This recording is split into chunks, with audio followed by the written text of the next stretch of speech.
వీక్షకులందరికీ నమస్కారం. ఏప్రిల్ మాసంలో గ్రహస్థితి ఏ విధంగా ఉన్నది? ఆ గ్రహస్థితి మీ రాశి వారికి ఏ విధమైనటువంటి ఫలితాలను ఇవ్వబోతూ ఉన్నది అనేటువంటి విషయాన్ని ఈ వీడియో ద్వారా క్లుప్తంగా తెలుసుకునేటువంటి ప్రయత్నం చేద్దాం. ముఖ్యంగా ఏప్రిల్ మాసంలో ఏ విధమైనటువంటి గ్రహస్థితి ఉండబోతూ ఉన్నది అంటే, ఈ మాసంలో గురుడు మిథున రాశి యందు సంచారం చేస్తారు, కేతువు సింహరాశి యందు సంచారం చేస్తారు, అలాగే కుంభరాశి యందు రాహు యొక్క సంచారం ఉంటుంది. అయితే ఈ ఏప్రిల్ ప్రారంభంలోనే 3వ తారీఖున కుజుడు కుంభరాశిని వదిలిపెట్టి మీనరాశిలోకి ఆయన యొక్క ప్రవేశం జరుగుతుంది. అలాగే ఈ మాసంలోనే బుధుడు 11వ తారీఖు నాడు ఆయన కుంభరాశిని వదిలిపెట్టి మీనరాశిలోకి ప్రవేశం చేస్తారు. అంటే కుజుడితో పాటుగా బుధుడు, అక్కడే శనేశ్వరుడు, రవి యొక్క సంచారం కూడా జరుగుతూ ఉన్నది. అంటే దాదాపుగా ఏప్రిల్ 15వ తారీఖు వరకు మరలా ఒక పంచగ్రహ కూటమి ఏర్పడుతుంది. చంద్రుడితోటి కలుపుకొని రవి, శని, అలాగే కుజుడు, బుధుడు, చంద్రుడు, ఈ 5 గ్రహాలతోటి మీనరాశి యందు పంచగ్రహ కూటమి ఏర్పడుతుంది. అలాగే 15వ తారీఖు ఏప్రిల్ నెలలో రవి మారిపోయి మేష సంక్రమణం చేస్తారు. మేషరాశిలోకి రవి వెళ్ళిపోతారు. అలాగే ఈ మాసం చివరిలో 20వ తారీఖున శుక్రుని యొక్క స్థితి మేషరాశి నుండి మారి వృషభ రాశిలోకి వెళుతూ ఉంటుంది. అంటే ఇక్కడ గమనించవలసినటువంటి విషయం ఏమిటి అంటే, ఈ మాసంలో ప్రధానంగా యుతి రవి, శనేశ్చర, కుజ గ్రహాల తాలూకు యుతి అనేటువంటిది కనబడుతూ ఉన్నది. రవి, కుజ, శనేశ్చరుల యొక్క యుతి అనేటువంటిది ప్రమాదకరము. ఎందుకు ప్రమాదకరము మనం ఆదిలోనే చెప్పుకున్నాం.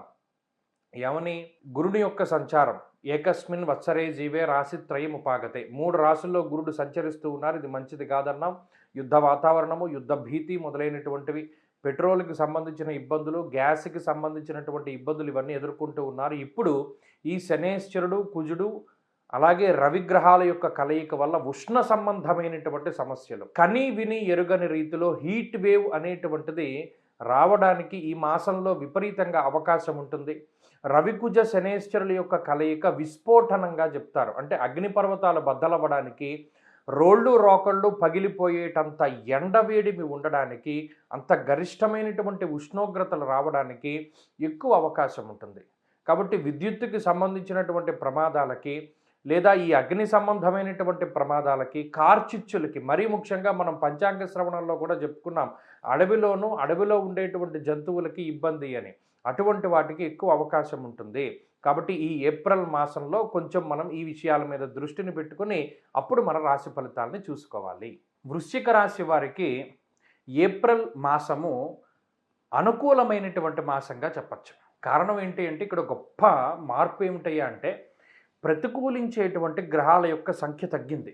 ఇక్కడ మీరు గమనించండి, అనుకూలించేటువంటి గ్రహాలు ఏమీ పెరగలేదు. అంటే పలానా గ్రహం యోగిస్తుంది అని చెప్పడానికి ఏమీ లేదు. కానీ ప్రతికూలించేటువంటి గ్రహాల యొక్క సంఖ్య తగ్గింది. ముఖ్యంగా గత మాసంతో పోల్చుకుంటే అర్ధాష్టమ రవి యొక్క దోషం పోయింది, అర్ధాష్టమ కుజుని యొక్క దోషం పోయింది. ఈ గ్రహాలన్నీ పంచమ స్థానంలోకి వెళ్ళారు. ఈ మాసంలో బుధ బలం ఉన్నది ఈ రాశి వారికి. అలాగే ఈ మాసంలో రవి బలం ఉంటుంది. అలాగే ఈ మాసంలో శుక్రుని బలం ఉంటుంది. కాబట్టి గత మాసంతో పోల్చుకుంటే అనుకూలించేటువంటి గ్రహాల యొక్క సంఖ్య కొంత పర్వాలేనప్పటికీ ముఖ్యంగా ప్రతికూలించే గ్రహాల యొక్క సంఖ్య తగ్గింది. మీరు గమనించండి, చాలా కష్టపడుతూ ఉండేటువంటి వాడికి, అంటే ఒక వీపు మీద ఒక 100 కేజీలు బరువు పెట్టామనుకోండి, ఆ బరువుతోటి నడుస్తూ ఉన్నటువంటి వాడు చాలా ఇబ్బందులను అనుభవిస్తూ ఒక్కసారిగా ఆ బరువు అంతా దింపేస్తే వాడు ఎంత ప్రశాంతతని పొందుతాడు?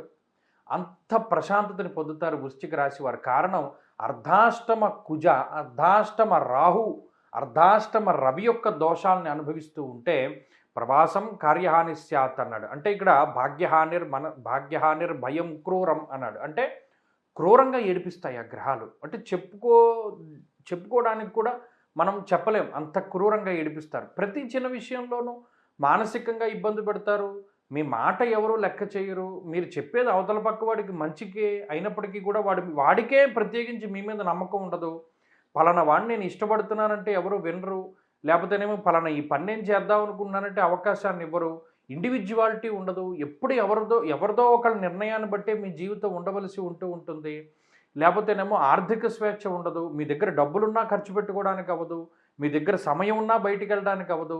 మీ దగ్గర తెలివితేటలున్నా వాడుకోవడానికి అవ్వదు. మీ దగ్గర అన్నీ ఉంటాయి. కానీ ఏమీ లేదు నా దగ్గర అనేటువంటి స్థితికి ఈ గ్రహస్థితి తీసుకువెళుతుంది. దానికి కారణం ఏంటి అంటే గతం నుండి ఉండేటువంటి వాతావరణం. ఆ కుటుంబ సభ్యులు, బంధువులు, మిత్రులు వీళ్ళతోటి ఉండేటువంటి సాంగత్యము, సాపత్య దోషాలు. మరి వీటి నుండి ఈ మాసంలో బయటపడబోతూ ఉన్నారు. ఇక్కడ పంచమ, షష్ఠ స్థానాల్లో ఉండేటువంటి రవిగ్రహం యొక్క స్థితిగతులతోటి ఈ మాసంలోనే 15వ తారీఖు దాటిన తర్వాత రవిగ్రహం యొక్క బలం పెరగడం వల్ల ఆత్మశత్రుత్సాహ వనపర్వతాది పితృకారకుడు సూర్యుడు కాబట్టి గొప్ప ఆత్మస్థైర్యాన్ని పొందగలుగుతారు, ఆత్మవిశ్వాసాన్ని పొందగలుగుతారు, ఆర్థిక లాభాన్ని గడించగలుగుతారు. కాబట్టి గత మాసంతో పోల్చుకుంటే వృశ్చిక రాశి వారికి ఈ మాసమందు ఆర్థికపరమైనటువంటి ఎదుగుదల ఉంటుంది, ఆరోగ్య పరిస్థితులు బాగుంటాయి. కానీ వచ్చిన చిక్కల్లా ఏమిటి అంటే పంచమంలోకి వెళుతున్న ఈ గ్రహాలన్నీ. పంచమ స్థానము అంటే ఏంటి? పుత్రాన్ బుద్ధిం పూర్వపుణ్యంచ పుంసాం మంత్రాం నీతిం మానసం మంత్ర విద్యాం అన్నారు. ఈ పంచమ స్థానస్థిత గ్రహాలు ఏవైతే ఉన్నాయో రవిగ్రహం ఉదాహరణకి తీసుకుందాం. ఈ రవిగ్రహం పంచమ స్థానంలో ఉండడం వల్ల ఎక్కువగా బుద్ధి చాంచల్యం కలుగుతుంది అన్నాడు. అంటే ఏదైనా సరైనటువంటి సమయానికి సరైనటువంటి నిర్ణయం తీసుకోలేనటువంటి స్థితి. పంచమంలోనే కుజుడు ఉన్నప్పుడు అది కూడా అదే రకమైనటువంటి ధోరణి, అంటే వేవరింగ్ మెంటాలిటీ ఉంటుంది. ఏమిటి మనకు వచ్చిన అవకాశాల పట్ల మనం ఎలా స్పందించాలి అనేటువంటి మనం ఆ నిర్ణయాత్మకమైనటువంటి స్థితిని కోల్పోతాం. డెసిషన్ మేకింగ్ స్కిల్స్ ఉండవు. ఈ మాసంలో ప్రధానంగా వృశ్చిక రాశి వారు ఇబ్బంది పడేది దాని గురించే. ఏ నిర్ణయం తీసుకోవాలి, ఎలా ముందుకెళ్ళాలి అనే దాని మీద స్పష్టత ఉండదు. ఈ ఒక్క విషయాన్ని దృష్టిలో పెట్టుకుని ఎవరినైనా గురువుల్ని ఆశ్రయించి నిర్ణయం తీసుకుంటే చక్కగా ముందుకు సాగుతుంది. ఈ మాసంలో మరిన్ని శుభ ఫలితాలను సాధించడానికై ఈ రాశివారు ప్రత్యేకించి బుద్ధికి అధిష్టాన దేవత అయినటువంటి గణపతి యొక్క ఆరాధన చేస్తూ ఉండడం చెప్పదగినటువంటి సూచన. ఈ మాసంలో ఏదైనా ముఖ్యమైనటువంటి పనులు చేయవలసి వచ్చినప్పుడు ఎక్కువగా ఈ రాశివారు బుధవారాన్ని, ఆదివారాన్ని ఎక్కువగా ఉపయోగిస్తూ ఉండడం మంచి ఫలితాలకు దారితీస్తుంది.